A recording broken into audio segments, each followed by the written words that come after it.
Hello and welcome to Bedroom Physics. This is the example video for sound and hearing, and tonight I'm going to be doing two problems. One which is a quick little interference problem, and the second one will be a comprehensive Doppler effect problem. This is a special case. Today I'm going to be doing the example video first, and probably tomorrow I'll be posting a concept video, but in any case, let's get started. So our first problem is we have two speakers, and speaker A, which is this one, speaker A is 12 meters to the left of B, or more specifically, speaker B is 12 meters to the right of A. Currently, we are standing somewhere in between the speakers where there is constructive interference, and the question is asking what's the minimum distance that we can move to the right to which we will get to a point of destructive interference.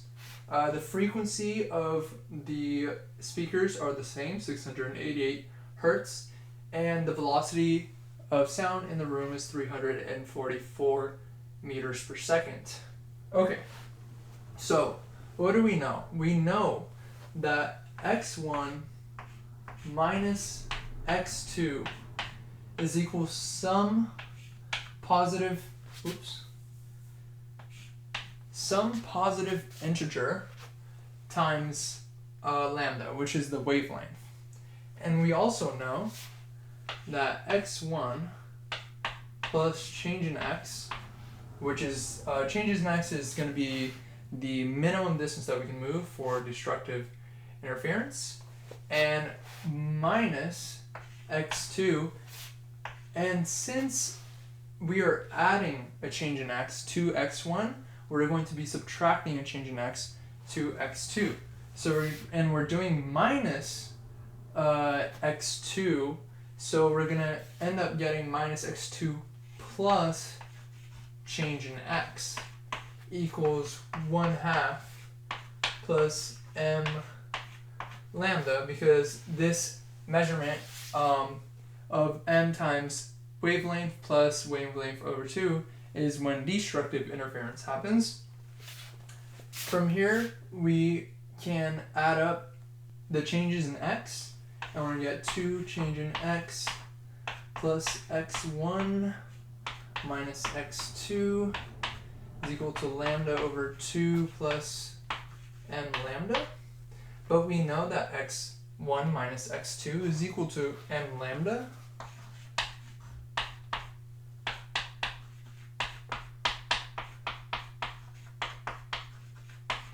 Which means these two terms cancel out, and we're left with 2 change in x is equal to lambda over 2, which means change in x is equal to lambda over 4. Frequency is 688. Velocity over frequency equals lambda, 44 meters per second, 688 meters per second, 0.5 meters, 0.5 divided by 4 is equal to 0.125 meters. So the minimum distance that we can walk to the right to find destructive interference is going to be 0.125 meters. On to the next problem. Okay. So we are taking an ultrasound of an unborn baby. The frequency of our ultrasound is 1.8 megahertz. When that frequency hits the baby's heart specifically and comes back, the perceived frequency is 62 hertz, and that is perceived to the ultrasound receiver. The velocity of sound inside this cavity is 1500 meters per second. And another important identity that we will come upon later is that F, frequency alpha minus frequency of the ultrasound, is equal to the frequency received or the frequency perceived. So we're going to have to break this up into two parts. The first part, the source, is the ultrasound machine, and the listener is the baby's heart. It's also important to note that we are looking for the velocity of the baby's heart as it is moving towards the ultrasound. And in the second part, the ultrasound is going to be the listener and the source is going to be the heart. So what's going to be happening is the ultrasound sends a frequency to the heart, a frequency bounces back from the heart. However, the ultrasound is still sending out a frequency, so these two waves interact and make a beat frequency, and then that beat frequency is the perceived frequency of the ultrasound. In any case, let's get started.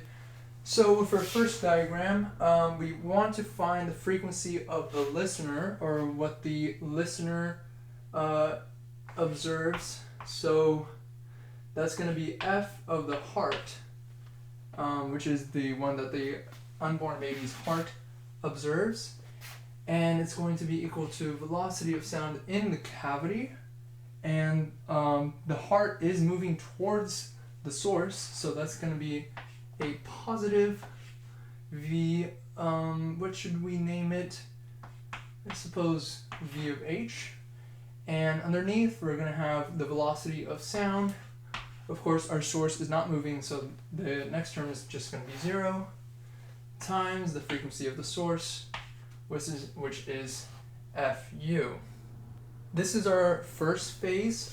The second phase is when the ultrasound is the listener, and we're going to have F alpha, because F alpha is the frequency before we take into account of the beat frequency. This is the frequency that the ultrasound would have heard had the sound that bounced off the heart were not interfered with. And we're going to have velocity of the sound in a cavity, and the ultrasound is not moving, so that's going to be 0 up there, and velocity of the sound in the cavity, and of course the heart is moving towards the ultrasound. The listener is above the source, and so its velocity will be negative. And it's going to be a velocity of the heart, and this is going to be the frequency of the heart. Okay, but now we still have too many unknowns right now to solve this equation. Let's plug in for F of H first before we continue. So we have Vs over Vs minus Vh times Vs plus Vh over Vs Fu, and Vs cancels out and we're left with Vs plus Vh over Vs minus Vh times Fu.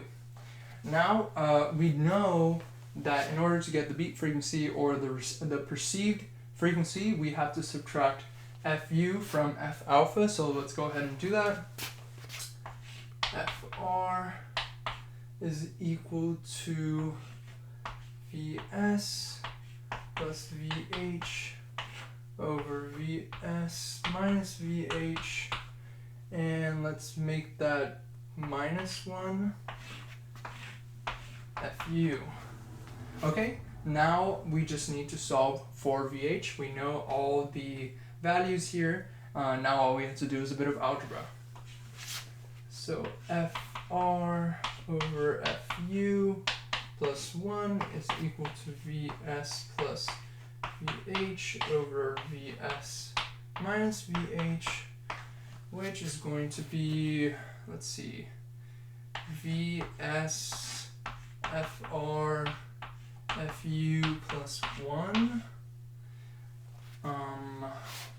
minus Vs is equal to Vh plus Vh Fr over Fu plus 1, and that's gonna end up being, it's kind of a big arrow, I didn't mean to do it like that. That's gonna end up being Vs Fr over Fu is equal to Vh times Fr over Fu plus plus 2. And solving for VH, we're going to do VS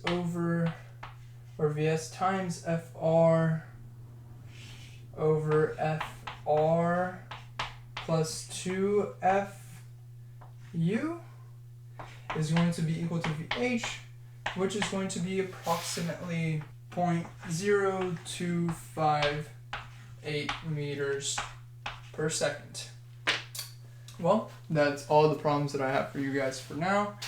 Stay tuned for the concept video, hopefully coming out tomorrow. See you around.